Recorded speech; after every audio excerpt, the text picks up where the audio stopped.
کربلا میں نواسائے رسول فرماتے ہیں، اے ظالموں، میں تمہارے رسول کا نواسا حسین ہوں۔ آج 10 محرم کے دن دنیاوی دولت کے لیے میرے عزیز و اقارب کو شہید کر دیا، میرے عباس کے بازو کاٹ لیے، میرے علی اکبر جو شبیہ رسول تھا اس کے کلیجے میں برچھی کو مار دیا، میرے 6 ماہ کے علی اصغر پہ بھی رحم نہ کیا، اس کو بھی تیر مار کے پیاسا شہید کر دیا۔ آج میں اس زمین و آسمان کے بیچ میں یہ اعلان کرتا ہوں کہ اگر اللہ مجھے 1000 زندگیاں دیتا، 1000 اکبر دیتا، 1000 اصغر دیتا تو میں سب اللہ کے دین پہ قربان کر دیتا، اور میرے خون کا ذرہ ذرہ اللہ کے دین کی گواہی دیتا رہتا۔ تاریخ نے لکھا، فوج یزید سب زور زور سے ہنس رہی ہے، امام حسین کی خطبے کا مذاق اڑا رہی ہے۔ اتنے میں عمر بن سعد کہتا ہے، حسین سے فردن فردن نہ لڑو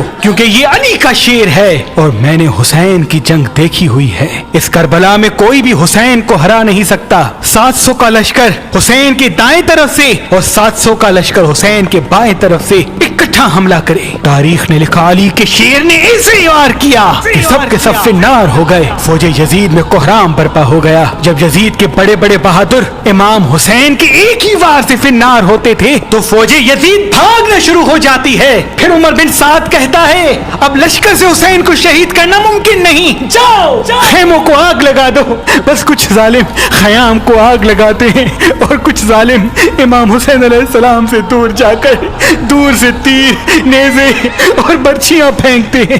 تاریخ نے لکھا، امام حسین کبھی خیام کی طرف جاتے ہیں، کبھی میدان کی طرف آتے ہیں۔ پھر عمر بن سعد کہتا ہے، جس کے ہاتھ میں جو چیز ہے وہ حسین کو مار دے۔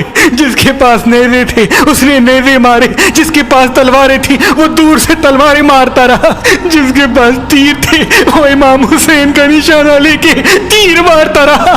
تاریخ نے لکھا، جس کے پاس مارنے کے لیے کچھ نہ تھا وہ کربلا کی گرم زمین سے پتھر اٹھاتا اور امام حسین کو مارتا۔ امام حسین علیہ السلام آسمان کو دیکھ کے کہتے ہیں، اے اللہ، اس 3 دن کے پیاسے رسول اللہ کے نواسے کی جنگ دیکھ۔ اتنے میں آواز غیب آتی ہے، اے حسین، تیرا اللہ تجھ سے راضی ہو گیا۔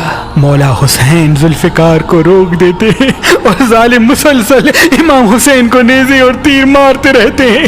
اتنی دیر میں ایک ظالم امام حسین علیہ السلام کو پیٹھ میں ایسا نیزہ مارتا ہے کہ آپ گھوڑے کی زین سے زمین پہ آ جاتے ہیں۔ تاریخ نے لکھا، امام حسین کے جسم پر اتنے تیر تھے کہ امام حسین نہ گھوڑے کی زین پہ تھے نہ زمین پہ تھے۔ فوج یزید میں خوشی کا ماحول برپا ہو جاتا ہے، سب زور زور سے کہتے ہیں کہ ہم نے نواسہ رسول کو شہید کر دیا۔ اتنے میں شمر کہے، دیکھ کیا رہے ہو، جاؤ حسین کا سر کاٹو۔ جو امام حسین کے قریب جاتا تو امام حسین کی آنکھوں میں ان کو رسول اللہ کا چہرہ نظر آتا اور وہ رو کے واپس آ جاتا۔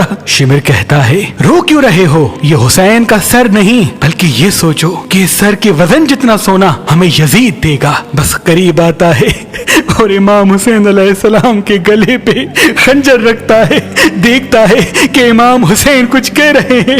جب سننے کی کوشش کرتا ہے تو امام حسین کہہ رہے تھے، اے اللہ، تیرے اسلام کے لیے میں نے اپنا سب کچھ قربان کر دیا۔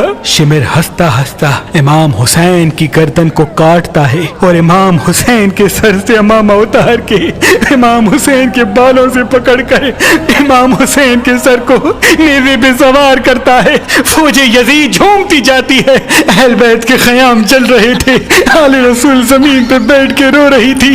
اتنے میں آواز آتی ہے، جاؤ لوٹو۔ سنا ہے کہ رسول اللہ کے خاندان کے پاس کئی قیمتی سامان ہیں، بس خیام میں فوج آ جاتی ہے۔ کوئی رسول اللہ کا امامہ لے کے جاتا ہے، کوئی مولا علی کی تلوار لے کے جاتا ہے، کوئی بیویوں کے سروں سے چادریں چھین لیتا ہے، کوئی بی بی سکینہ کے کانوں سے بالیاں کھینچ لیتا ہے۔ اتنے میں آسمان رونے لگا، زمین تڑپنے لگی۔